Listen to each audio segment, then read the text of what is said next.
তো ওলি কাকে বলে?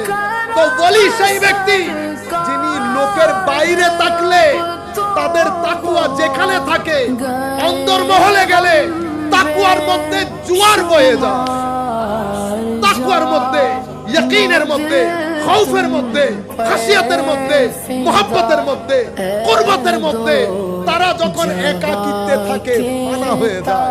তারা একাকিত্বে থাকলে ঈমান আরো বেড়ে যায়, তাকওয়া আরো বেড়ে যায়, মুহাব্বত বেড়ে যায়, কুরবত বেড়ে যায়। সেই কারণে তারা বলি আফসের পূজারি, আমরা মানুষের সামনে তাকওয়া দেখাই, ঘরের ভিতরে আর তাকওয়া থাকে। আপনারা এই সিম্পল পার্থক্যটা বুঝতে পেরেছেন? তো বলি কাকে বলে? তো যার ভিতর এবং বাহির এক হয়ে যায়, যার একাকিত্ব এবং মানুষ নিয়ে থাকা এক হয়ে যায়, জালওয়াত এবং খালওয়াত এক ধরনের হয়ে যায়, তাকে আল্লাহর ওলি বলে।